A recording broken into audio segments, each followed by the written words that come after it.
Gusto mo ng nakamanual na motorcycle pero hindi ka pa marunong kung paano gumamit ng manual clutch? Well, nasa tamang video ka dahil tuturuan kita at bibigyan kita ng ilang tips kung paano nga ba imaneho ang manual na motor. Kaya kung hindi ka pa nakasubscribe ay pindutin mo ang subscribe button para lagi kang updated sa mga bago pang mga videos.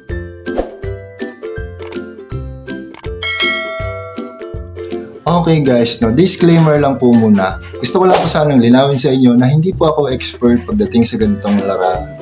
Ito po ay natutunan ko lang base rin sa aking experience at sa pagtuturo ng ilang mga kaibigan kung paano magmaneho ng manual na motor.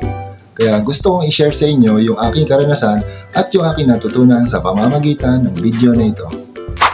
Meron tayong dalawang uri ng gear shifting, no? Yung una ang tinatawag na sequential shifting.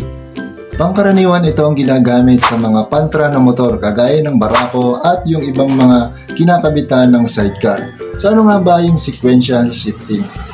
Sequence shifting or sequential shifting is a type of gear shifting where gears are engaged in a single linear sequence by pushing or pulling a lever forward or backward. Ibig sabihin, kapag inapakan mo sa unahan ay nakaprimera, isa pang apak ay segunda, isa pang apak ay tersyera, kwarta, kung minsan hanggang fifth gear. At ito naman ang kailangan mong gawin kung ikaw ay magda-downshift. Kailangan mo lamang apakan pabalik para ikaw ay makarating muli sa first gear.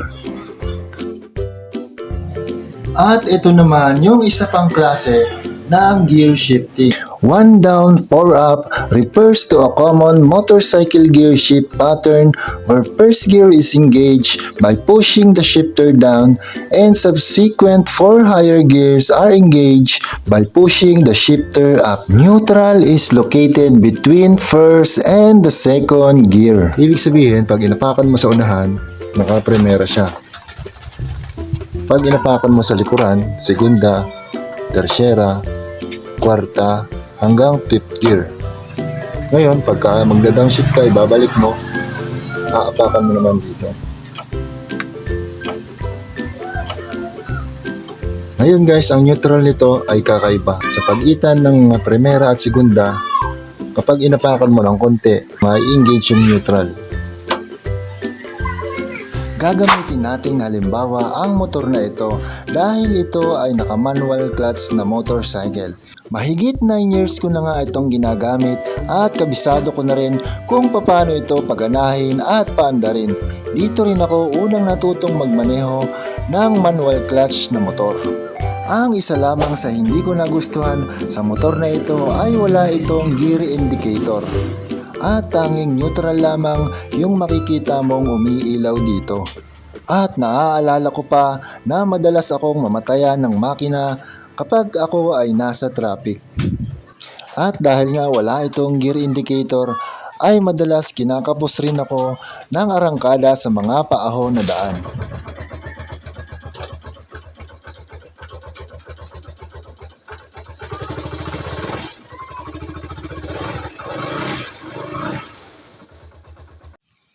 Alright guys, dito tayo magpa-practice.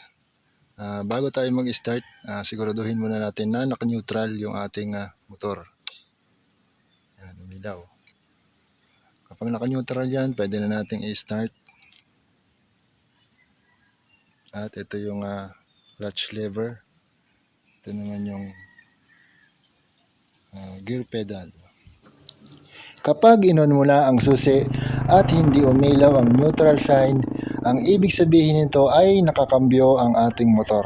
Ang kailangan lamang natin gawin ay apakan ang gear pedal hanggang sa umilaw ang neutral light. Kapag umilaw na ang neutral ay pisain na ang starter button.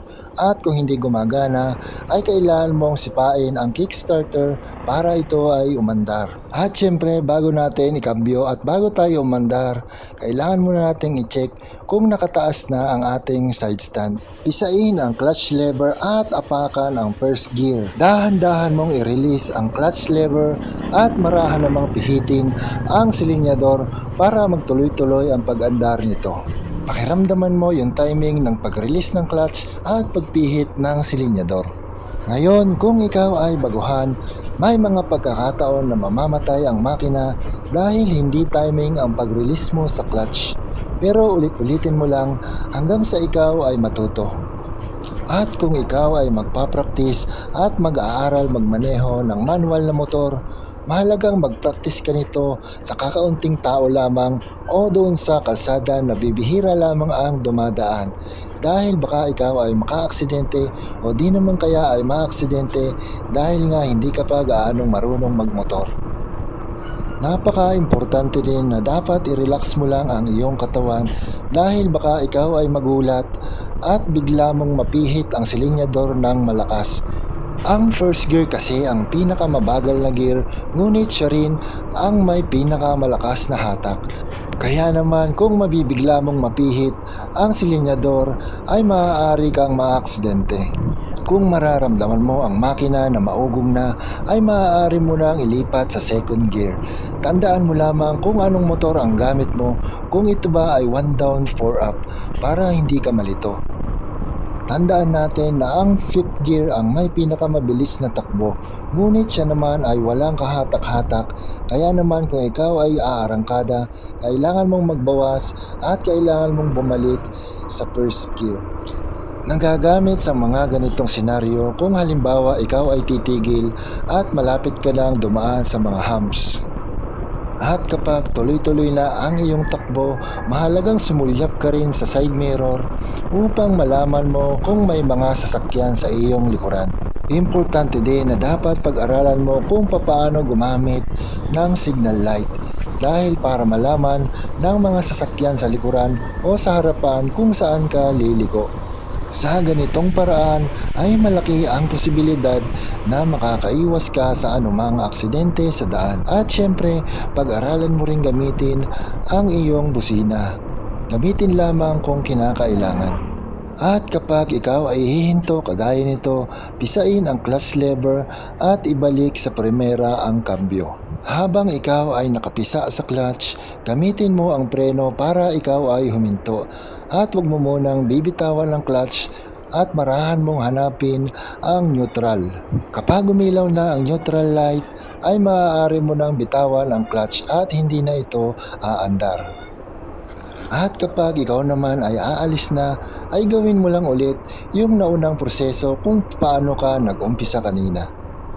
Paulit-ulit lamang ang ganitong proseso hanggang sa ikaw ay matuto at magamay mo ang pagmamaneho ng manual clutch na motor. At syempre, importante din na magsuot ka ng helmet para makaiwas ka sa anumang aksidente sa daan.